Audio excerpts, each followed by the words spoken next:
A fan is simply defined as an enthusiastic admirer. I would have to say that for most of my Christian life, I haven't been much more than a fan of Jesus. I was born into a Christian home. I went to a Christian school. You know, my dad was a preacher, and from the beginning, I was expected to love Jesus. I was expected to believe in Jesus. And that meant by the time I was 13, I was expected to have the Baptist blow-dry haircut. The peer pressure that I experienced as a kid was to wear the Christian t-shirt. So I had God's Gym. I wore that one. This Blood's for You. Yeah, I had that one too. And from the beginning, I was a fan. I was a fan of Jesus. In fact, in my room, this is true, in my room, next to a poster of Michael Jordan, I had a picture of Jesus Christ. And that kind of captures it. I was a fan of Michael and I was a fan of Jesus. I wanted to be like Jesus, but I wanted to be like Mike. And I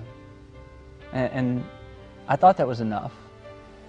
And what I've discovered over the years is that there are just a lot of Christians who are enthusiastic admirers of Jesus. They're fans. But then if you read through the Gospels, you discover that Jesus was never too interested in having fans. What he wanted was followers. He wasn't so concerned about the size of the crowd that was with him. He cared about the commitment of the people who were following him. There's a passage of Scripture that doesn't often get quoted, and it comes from Luke chapter 9, verse 23. It's Jesus, and he says, "If anyone wants to come after me, he must deny himself, take up his cross, and follow me." For a lot of people, that invitation to follow Jesus by denying yourself and taking up your cross, oftentimes that isn't included in the presentation of the gospel. And they got the John 3:16, but the Luke 9:23 somehow got left out. But here's what I have discovered, that for me and for others on this journey, that it's not enough just to be a fan.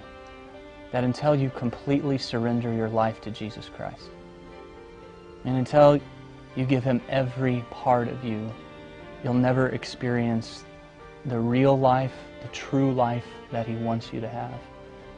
And so you're going to hear some different stories of people on this website who have gone from being a fan of Jesus, just an enthusiastic admirer, to being a follower of Jesus. And they have said, "I'm ready to surrender, I'm ready to hold nothing back, and to give everything I have to Jesus Christ." I don't know if you're a fan. Maybe you're someone, though, like me, who wanted to be close enough to Jesus to get all the benefits, but not so close that it required sacrifice. You wanted to follow Jesus into heaven, but you didn't necessarily want to take a cross with you. But the only invitation that Jesus offered was an invitation to die to yourself and to find a life in Him. When we move from being a fan, just an enthusiastic admirer, to being a follower of Jesus Christ, that's when we truly find the life that He wants us to have. My name is Kyle Idleman, and I am not a fan.